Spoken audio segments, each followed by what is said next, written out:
Então é isso daí. Aí vamos pensar em nós agora, em termos disso, da nossa fidelidade em adoração, e continuar uma oração que eu havia dito para fazer.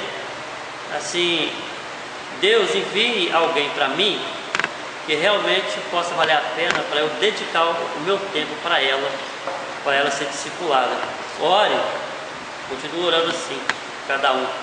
Deus, quem é que o Senhor vai me enviar? Me dê alguém que queira saber sobre o céu, que queira saber sobre a volta de Jesus, que queira saber sobre a perdição eterna, que Jesus, no caso, veio para desfazer essa obra do diabo, que através do pecado fez o homem perder a sua existência eternamente.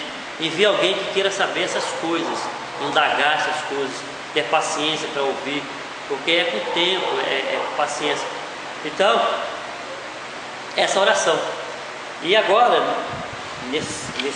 hoje, né, eu vou recordar bem relâmpago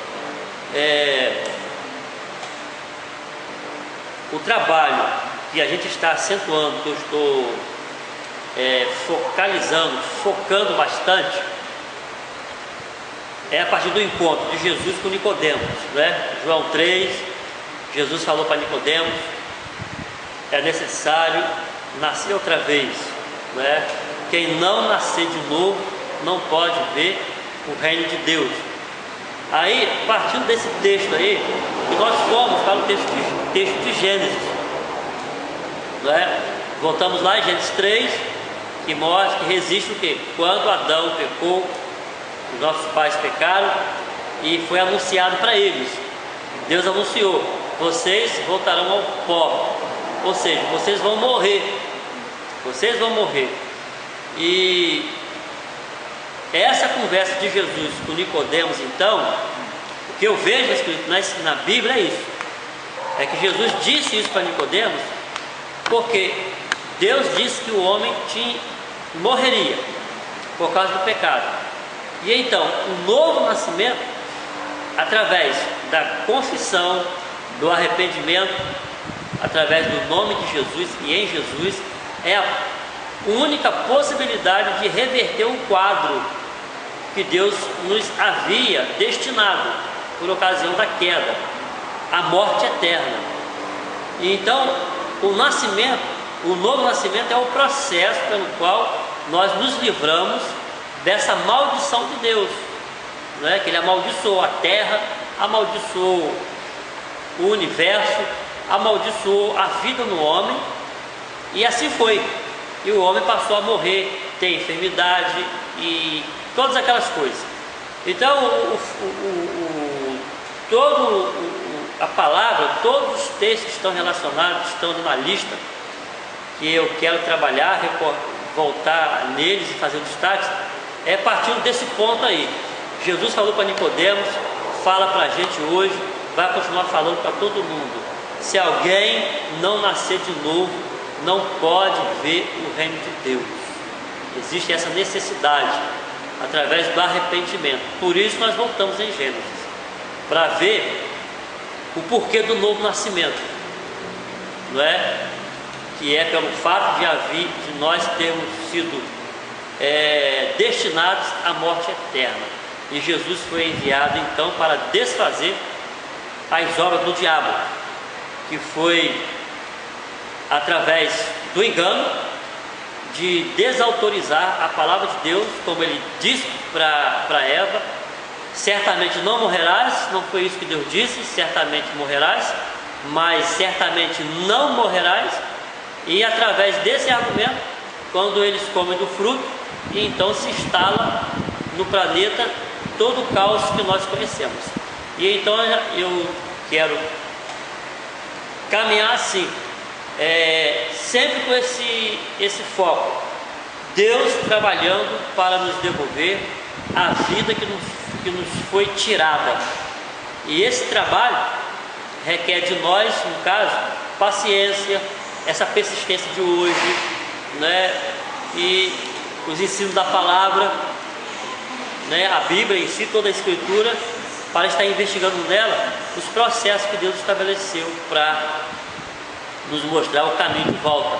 E Jesus é a pessoa que está argumentando conosco o tempo todo, como a antiga serpente está argumentando conosco o tempo todo, não é?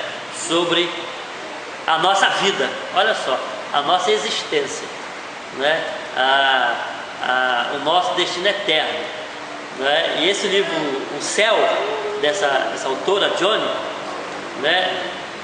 A leitura dele tem me abençoado muito, porque é muito natural no discípulo de Jesus desejar o céu e não o mundo, desejar saber por que nós morremos e desejar saber como é que nós nascemos de novo. Isso é natural no discípulo.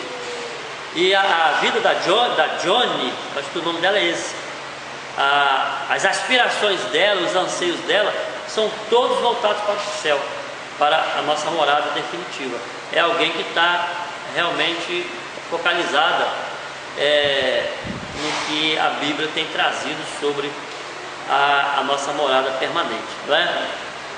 E a outra coisinha que eu quero assim lembrar bem rapidinho foi domingo à noite, aquele vídeo que eu passei domingo passado da geografia e conflitos do Oriente Médio, não é? Alguns irmãos não puderam ver tudo. O objetivo com aquele vídeo foi apenas para a gente ficar localizado nessa região do planeta aonde tudo aconteceu, não é? A criação do Éden, a criação de todas as coisas se deram naquela região, não é? Ali no entorno do Oriente Médio. Por isso que eu passei aquele documento daquele professor Duarte, para os irmãos ficarem assim localizados, porque é importante a gente saber que o plano de Deus para a nossa salvação, ele começou em uma região, em um lugar, e esse lugar é falado na mídia o tempo todo, especialmente sempre fazendo menção ao nome de Israel, não é? A Jerusalém, a terra da antiga Canaã, fazendo menção desse povo relacionado com a questão geográfica, política, econômica, social e o destino das nações, não é? O destino político globalizado das nações, eles são, de alguma maneira, estão relacionados com o povo de Israel, com a nação de Israel, porque a questão da nação de Israel, a questão da religião judaica, do cristianismo e do islamismo, nesse território, existe toda uma questão bíblica aí, relacionada à volta de Jesus, o posicionamento das nações. Alguns cristãos não têm muito interesse em saber, porque talvez não preste atenção no fundo bíblico da nação de Israel, mas tem tudo a ver. Então a ideia minha de mostrar o vídeo semana passada foi isso, os irmãos estar localizados nessa região, porque o tempo todo e daqui para frente vai se falar muito na nação de Israel, né? E a questão do Islã, né? Que é a religião dos árabes, e os árabes são, por parte de pai, irmãos dos judeus, porque são descendentes de um mesmo homem, de Abraão, não é? De mães diferentes, não é? Ismael foi filho de Agar com Abraão, e Ismael foi para uma terra onde é a terra dos árabes, e ele formou a nação dos árabes, e Isaac, que nasceu de Sara, também filho de Abraão. E então o que acontece? O conflito no Oriente Médio entre judeus e islâmicos é um conflito que vem desde do tempo em que essas duas nações foram formadas e cresceram naquela terra. E eles são divididos por quê? Porque os árabes, na sua maioria, são islâmicos, e os judeus, todos eles, os judeus, são judaizantes ou cristãos. Então a situação do Oriente Médio é um local, é um palco que está inserido na Escritura. Aí a pergunta é: por que eu devo saber isso relacionado à minha salvação? Por que eu preciso saber?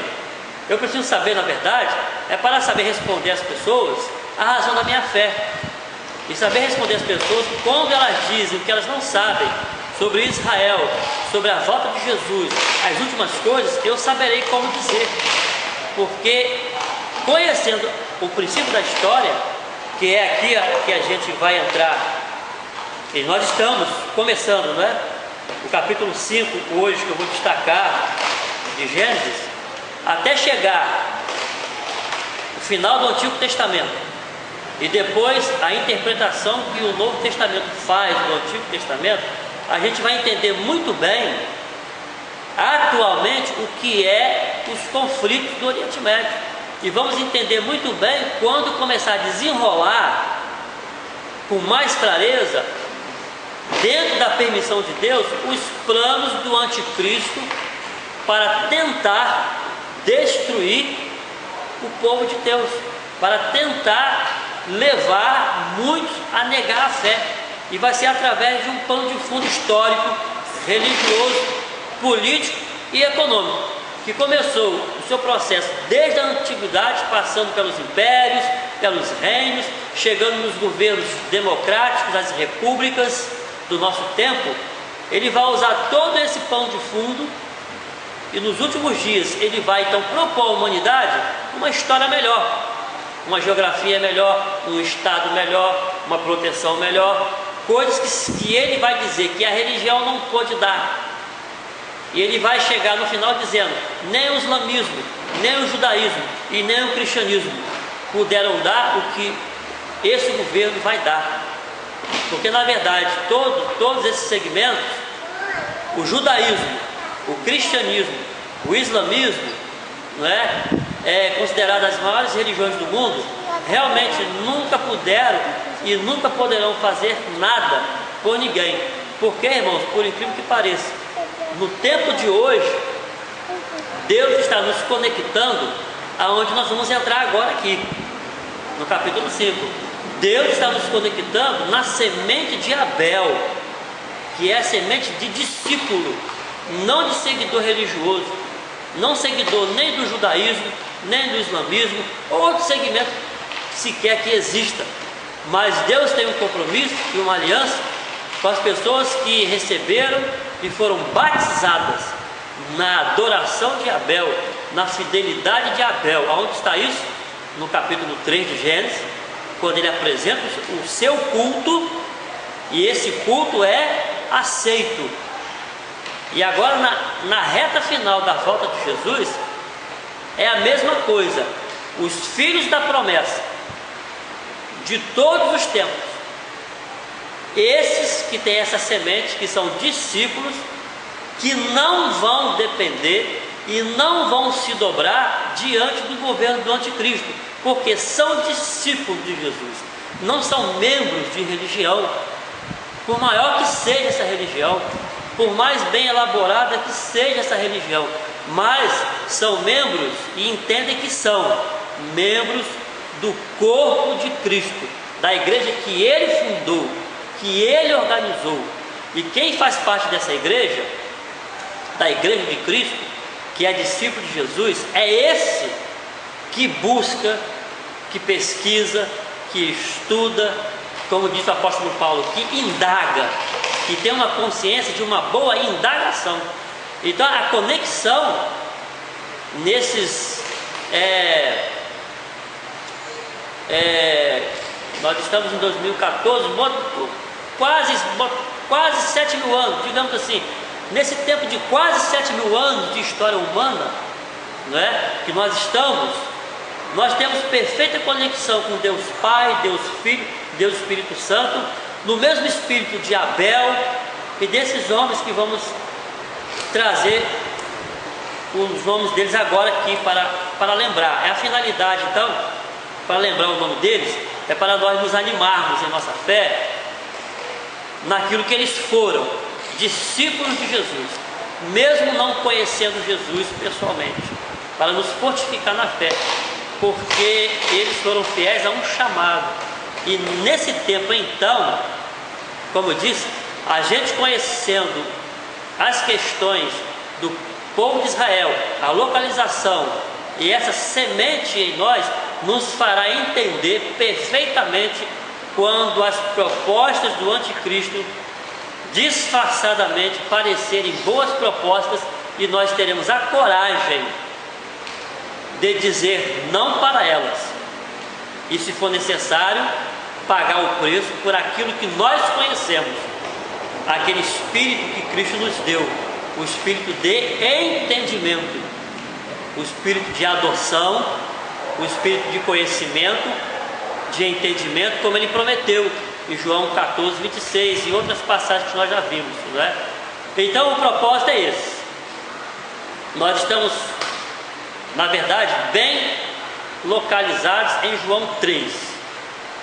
Sabemos que nascemos de novo, sabemos disso, e agora nós vamos buscar a preservação, a permanência nesse novo nascimento. Como? Através do compartilhamento da Escritura, não é? Aí, aqui, né, Gênesis 5, eu li semana passada um pedacinho e já disse que Caim não entrou na descendência de Adão até Noé, estava fora. Por que estava fora? Porque a sua semente não era uma semente que era aplicada no coração de Deus. E começa com o nome de Sete, o filho que Eva disse que foi colocado em lugar de Abel. Então, no capítulo 5, esse nome, a pessoa de Sete, que depois dele vai nascer Enos, como nós vimos semana passada, Enos, no tempo dele, os homens começaram a invocar o nome do Senhor. Até eu fiz uma aplicação, né, que no nosso tempo, as pessoas, se depender de nós, elas vão invocar o nome do Senhor. Se depender de nós, que estamos compromissados para ter relacionamento com Deus, comunhão com Deus, as pessoas vão começar a ver em nós um tipo de relacionamento com Deus que elas vão desejar. Foi isso que aconteceu com Enos. Então esse nome é importante a gente guardar, o nome de Enos, o nome de Sete, que foi pai de Enos, não é? Aí no versículo 6, viveu Sete 105 anos e gerou a Enos. Depois de Enos, nós vamos ver aqui no versículo 25,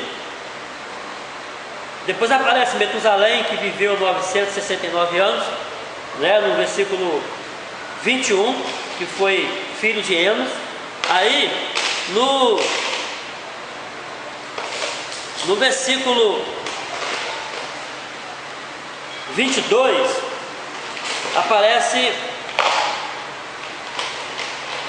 Enoque. Aparece Enoque, aquele que andou com Deus, né? Que andou com Deus. E no versículo 24 é dito: andou Enoque com Deus, e já não era, porque Deus para si o tomou. Então, na verdade, são dois nomes importantes que a gente sempre deve ter em mente aqui. O nome de Enos, porque fez um destaque sobre ele, que no tempo dele as pessoas começaram a invocar a Deus, né? E Enoque, que o destaque sobre a vida de Enoque é que Enoque andou com Deus de tal maneira, a comunhão com Enoque foi de Enoque com Deus foi de tal maneira que Deus o toma para si, sem que ele experimentasse a morte física, não é? Veja que interessante. Nesse tempo, antes do dilúvio, e Deus já havia dito para Adão: você vai tornar o pó, porque do pó foi tomado, para que junto o pecado.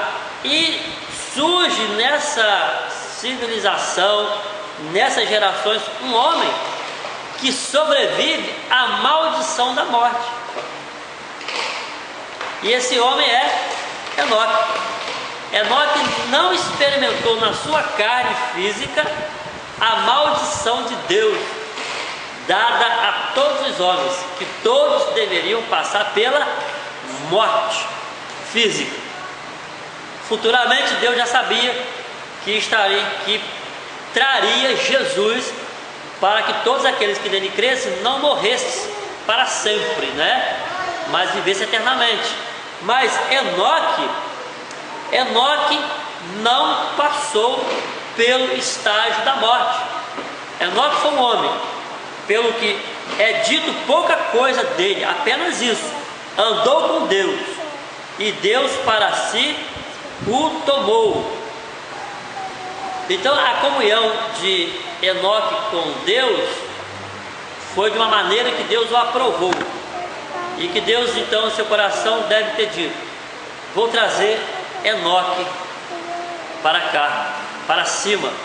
E então Enoque simplesmente desaparece, ou simplesmente é arrebatado. Então, para nós, irmãos, nós que somos discípulos de Jesus hoje, nosso referencial sempre deve ser a Escritura.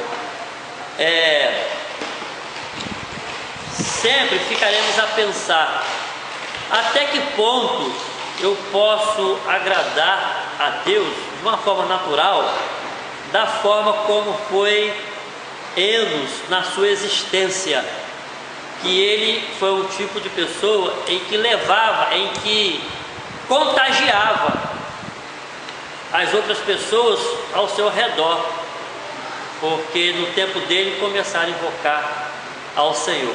E Enoque é uma pessoa que vai me estimular a viver a fé e a ter relacionamento com Deus, na nossa pouca fé e na nossa pequenez, mas na sinceridade do coração, pensar da seguinte forma: não seria o caso de Deus ter um desejo de me levar também, como levou Enoque, sem experimentar a morte física? Seria pecado um crente pensar assim? Seria errado um cristão pensar dessa maneira? Quando o discípulo chega no texto bíblico e encontra isso, por que Enoque foi levado? Por que Enoque não experimentou a morte física? Que privilégio, que prazer, que alegria foi essa de um homem? Não ter que passar pela insegurança, a incerteza e o medo da morte, que é natural em nós, sabendo que em Jesus Cristo, pela fé, nós cremos que Ele vai encaminhar bem as nossas almas ao nosso fiel pastor. Mas Enoque teve esse privilégio. E aí, aonde viveu esse homem? Aonde viveu Enoque? Olha, sem medo de dizer, eu posso afirmar que qualquer pessoa no Oriente Médio, e posso até exagerar, mas creio que a maioria dos muçulmanos conhece essa história de Enoque, porque eles conhecem a Tora, eles conhecem os 5 primeiros livros da Bíblia, muito embora Maomé escreveu o Alcorão, as recitações, não é? Mas com base na Tora, com base em algumas das coisas que ele conhecia da Tora, e nos ensinos de Jesus que ele conhecia, ele fez uma junção das coisas e escreveu o seu próprio livro. Mas tenho certeza, quase que todos eles, naquelas terras do Oriente Médio, conhecem a história de um homem chamado Enoque, que foi agradável aos olhos de Deus, e Deus o chamou, e Deus o levou.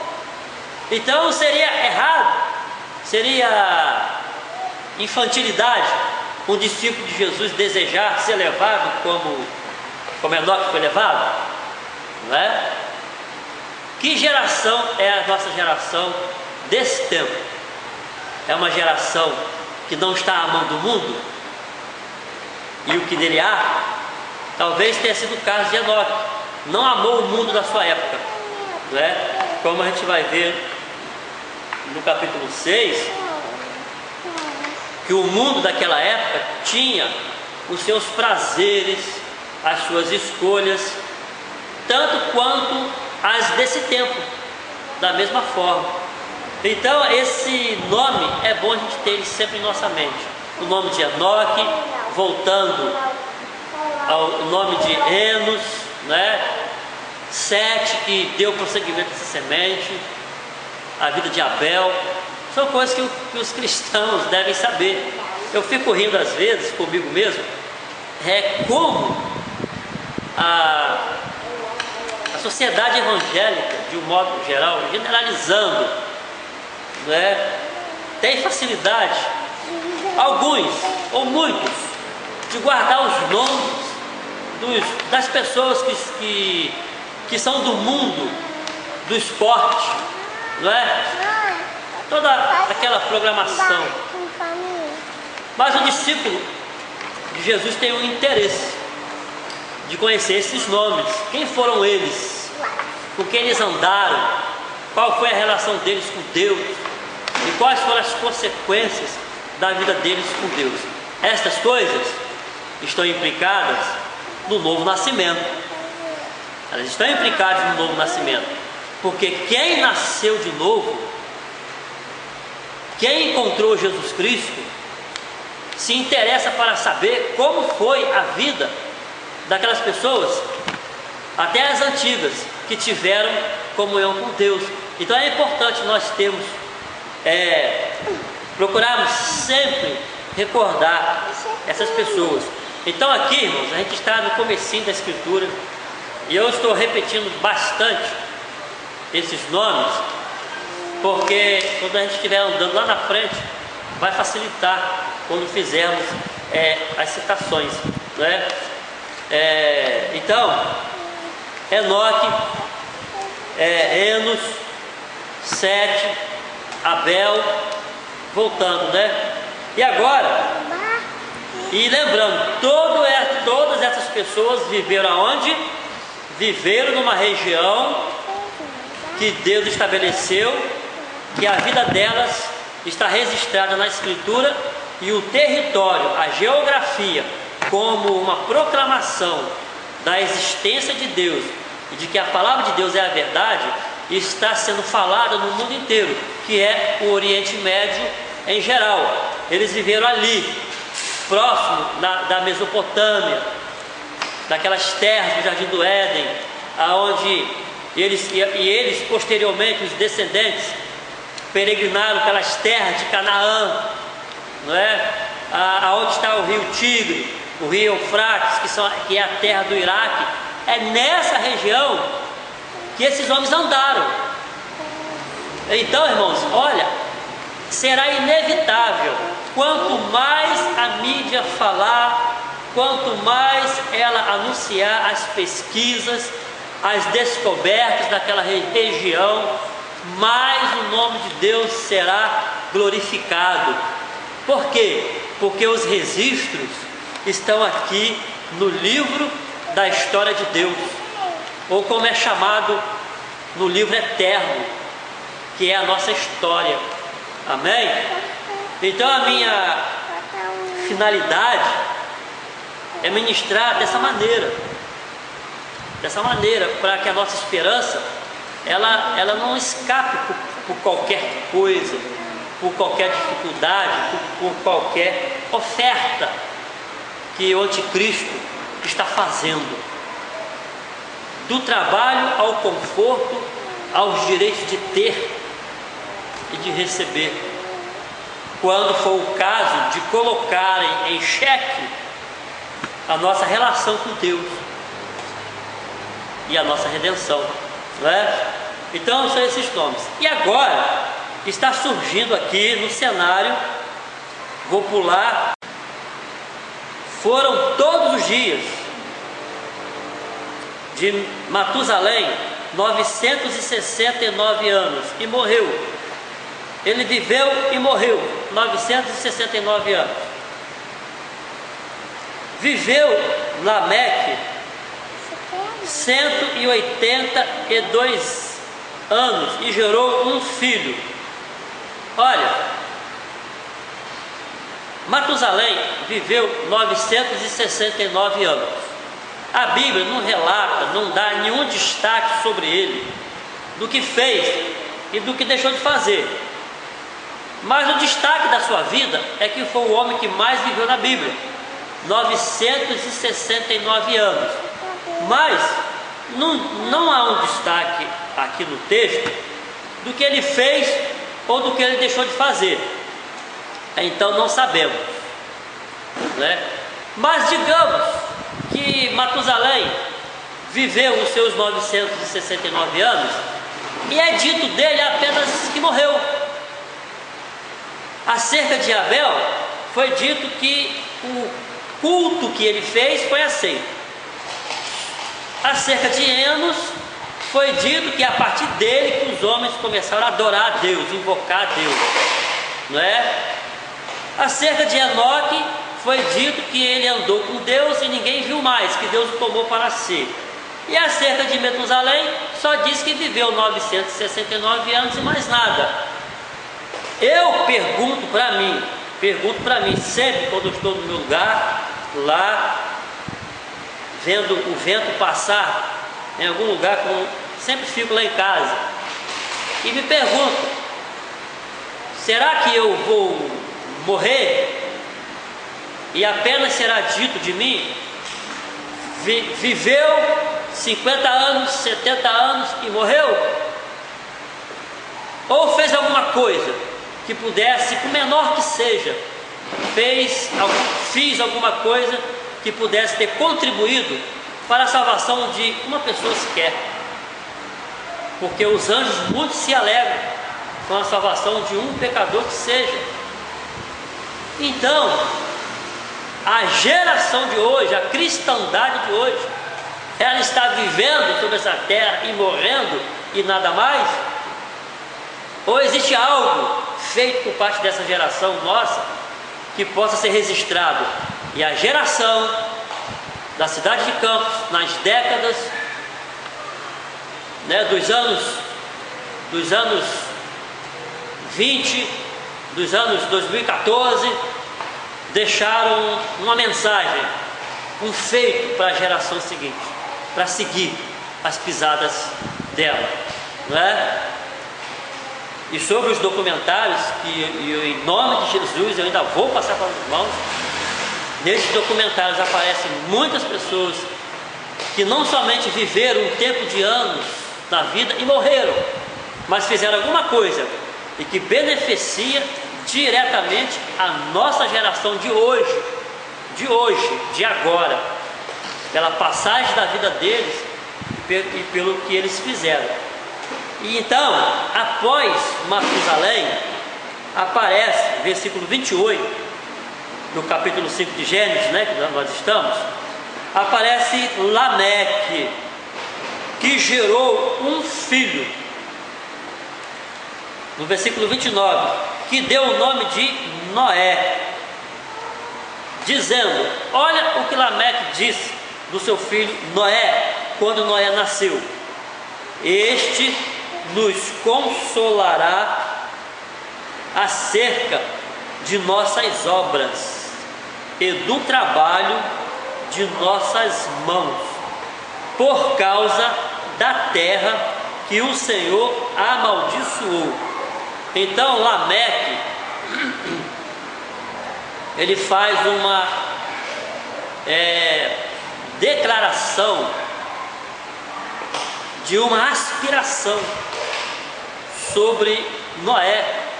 Ele coloca sobre os ombros do filho Noé como que uma esperança para aquela geração, porque Lameque, assim como praticamente todos aqui dessa geração de Adão até Noé, há estudos que dizem que eles foram contemporâneos de Adão, conheciam bem fresquinho a história de Adão, o Jardim do Éden, porque até aqui a informação era passada verbalmente.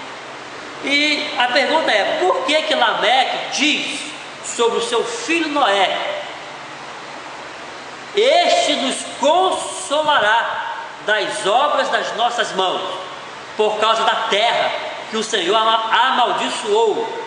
Então eles tinham conhecimento de uma maldição, e eles já estavam evidentemente vivendo o peso da maldição. Por quê? Estavam presenciando morte, estavam vivendo fadiga para cultivar a terra, lavrar a terra, trabalhando com suor, com cansaço, vendo pessoas morrerem, e sabiam que isso tinha uma causa, e a causa havia sido o pecado.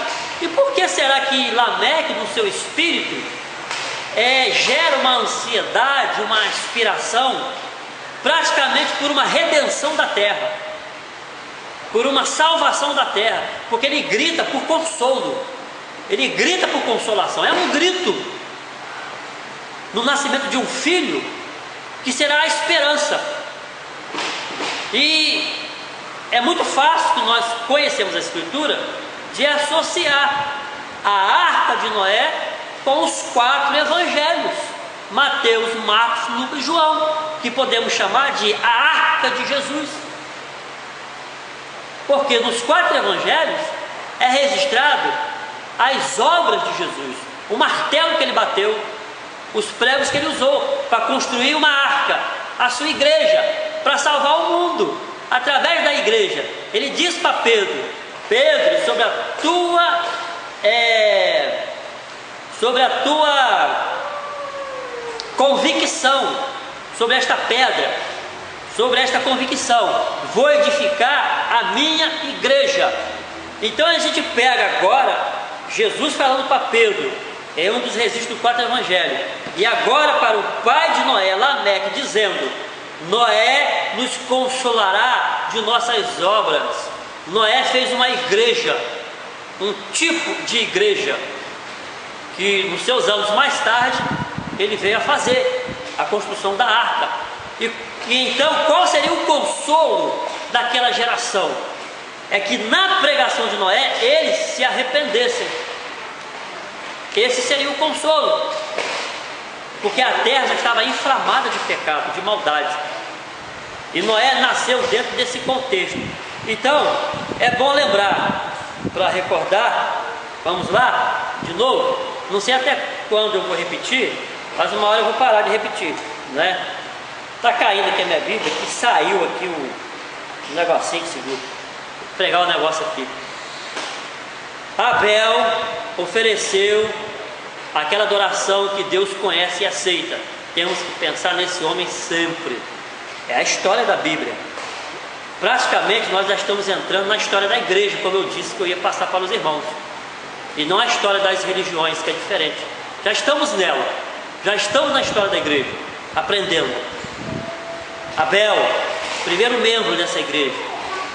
Aí Enos,